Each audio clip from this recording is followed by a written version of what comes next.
තාම නමක් යොදලා නැති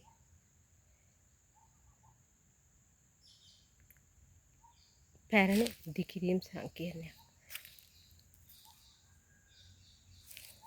සුමටව ශෛලමය පද්ධතියෙන් කපලා කොටලා සකසලා තියෙන බලන්න. ඒවා පිපිලා තියෙන හැටි. ගල් කණු නම් මෙහෙම වෙන්න බෑනේ. ඒ යම් දෙයක් තිබිලා තියෙනවා. ඒකනේ එහෙම ජලයත් එක්ක පිපුමක් ඇති වෙලා තියෙන්නේ. වර්තමාන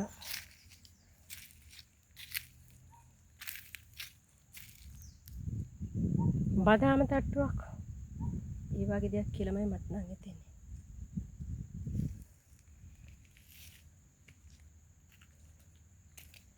මේ තියනවා නේද?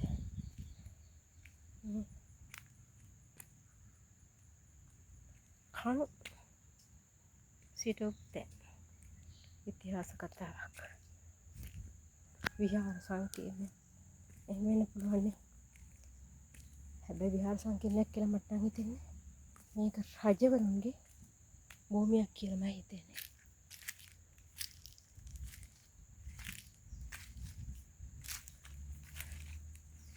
මේ දේවල් දැක්කම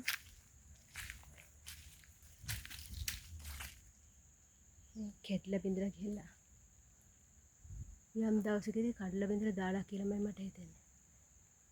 වර්තමානයේ රජ ඒ කියන්නේ රටේ නායක ඉතිහාස දේවල් ප්‍රතිසංස්කරණය කරනවා. එදා එහෙම නොකරන්න ඇද්ද? එහෙම කියලා කියන්න බෑනේ. තමන්ගේ අතීත මුතුන් මිත්තන්ගේ දේවල් ඊළඟට එන අය විනාශ කරනවායි කියලා කිව්වහම ඒක මහා අමුතු කතාවක්. ඒක පරයන්ගේ වැඩක්. ඒක සුවදේශිකයේ වැඩක් වෙන්න බෑනේ. තමන්ට අයිති දේවල් විනාශ කරන තමන්ගේ නමෙන් හරි තියාගන්නවා.